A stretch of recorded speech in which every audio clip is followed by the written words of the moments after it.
নব্য বিপ্লবীদের অভাব নাই, তারা মনে হয় ডক্টর মোহাম্মদ ইউনূসের একক মালিকানা দাবি করে। অথচ ডক্টর মোহাম্মদ ইউনূসের বিপদের দিনে আমরা ছিলাম, আমরা তার পাশে দাঁড়িয়েছি, কোনো রাজনৈতিক দল দাঁড়ায় নাই।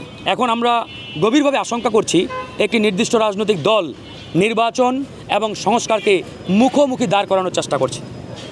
তারা মনে করছে যে সংস্কার না হলে নির্বাচন হবে না, নির্বাচন হলে সংস্কার হবে না, মানে এরকম একটা কন্ট্রাডিক্টরি একটা পজিশন তারা তৈরি করার চেষ্টা করছে।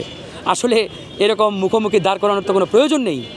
আমি তো মনে করি নির্বাচনও হবে, সংস্কারও হবে, এবং সরকার যদি চায় অতি অল্প সময়ে জনগণের প্রয়োজনীয় কাঙ্ক্ষিত সংস্কার করে তারা কিন্তু নির্বাচনের দিকে এগিয়ে যেতে পারে। এতে আহামরি আমি মনে করি সেরকম দীর্ঘসূত্রিতা বা দীর্ঘ সময়ের কোনো প্রয়োজন নেই। তারপরেও আমরা চাই প্রয়োজনীয় কাঙ্ক্ষিত সংস্কারগুলো অবশ্যই হোক, সংস্কার হয়ে এই সরকার নির্বাচনের দিকে এগিয়ে যাক। আরেকটি বিষয় অবশ্যই আমাদের বলা দরকার, আজকে একটি নির্দিষ্ট রাজনৈতিক দল আমরা দেখতে পাচ্ছি ডক্টর মোহাম্মদ ইউনূসের একক মালিকানা তারা দাবি করছে। মানে তাদের ভাবভঙ্গি দেখে মনে হচ্ছে যে ডক্টর মোহাম্মদ ইউনূসের একমাত্র মালিকানা যেন তাদেরই।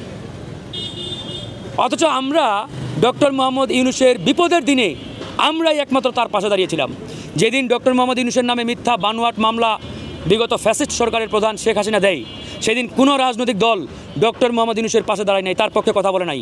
একমাত্র রাজনৈতিক দল আমরা গণ অধিকার পরিষদ রাজপথে নেমে ডক্টর মোহাম্মদ ইউনূসের পক্ষে কথা বলেছি, তার পাশে দাঁড়িয়েছি, ব্যানার ফেস্টুন নিয়ে বিক্ষোভ করেছি।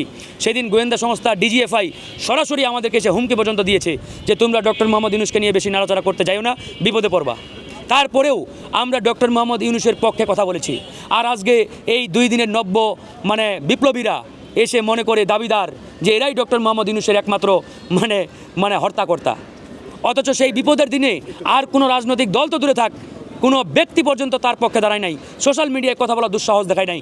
আমরা তার দুর্দিনে কথা বলেছি। আর আজকে তার সুসময়ে নব্য বিপ্লবীদের অভাব নাই, তারা মনে হয় ডক্টর মোহাম্মদ ইউনূসের একক মালিকানা দাবি করে। অথচ ডক্টর মোহাম্মদ ইউনূসের বিপদের দিনে আমরা ছিলাম, আমরা তার পাশে দাঁড়িয়েছি, কোনো রাজনৈতিক দল দাঁড়ায় নাই। নির্বাচন নিয়ে মাননীয় প্রধান উপদেষ্টা ইতিমধ্যেই একটা রোডম্যাপ দিয়েছেন। তিনি বলেছেন যদি ছোট পরিসরে আপনারা সংস্কার চান তাহলে ডিসেম্বরে নির্বাচন হবে, আর যদি একটু বড় পরিসরে নির্বাচন চান তাহলে আগামী বছরের মাঝামাঝি অর্থাৎ জুন জুলাই। তো আমরা এই সরকারকে বলেছি মাননীয় প্রধান উপদেষ্টা তিনি বাংলাদেশ না, তিনি সারা বিশ্বের একজন আন্তর্জাতিক ব্যক্তিত্ব, সারা বিশ্বব্যাপী তার সুনাম রয়েছে। সুতরাং তার মুখের কথা মানেই আইন, বা সেটাই আসলে একটা চিরন্তন একটা সত্যের মতো। তো সুতরাং প্রধান উপদেষ্টা যে বক্তব্য দিয়েছেন আমি মনে করি এই বক্তব্যের বাইরে যাওয়ার কোনো সুযোগ নেই। এই বক্তব্য যদি নড়চড় হয় তাহলে দেশে এবং বিদেশে মাননীয় প্রধান উপদেষ্টার যে সুনাম এটাতে কিছুটা আঘাত কিংবা কালিমা লেপন হওয়ার সুযোগ রয়েছে। তো সেই জায়গা থেকে যেহেতু অন্যান্য রাজনৈতিক দল, দেশের জনগণ সবাই বলছে যে ডিসেম্বরের মধ্যেই নির্বাচন সম্ভব এবং প্রয়োজনীয় সংস্কার শেষে এটা কোনোভাবেই আর লেনদির প্রয়োজন নেই, আমরাও মনে করি প্রধান উপদেষ্টা যেহেতু বোল্ডলি বলেছেন ডিসেম্বরে নির্বাচন হবে যদি সব রাজনৈতিক দল ঐক্যমত্য পোষণ করে এবং কাঙ্ক্ষিত সংস্কার তারা একমত পোষণ করে, তো আমরা চাই যে ডিসেম্বরের মধ্যে নির্বাচন হোক, কোনো অসুবিধা নেই। আর যদি রাজনৈতিক দলগুলো ঐক্যমত্য পোষণ করে যে আরেকটু বড় পরিসরে সংস্কার আমাদের দরকার আছে তাহলে হয়তো পরবর্তী বছরের মাঝামাঝি সময়ে হতে পারে। এটা নিয়ে আমাদের খুব একটা দ্বিমত কিংবা ভিন্নমত নেই।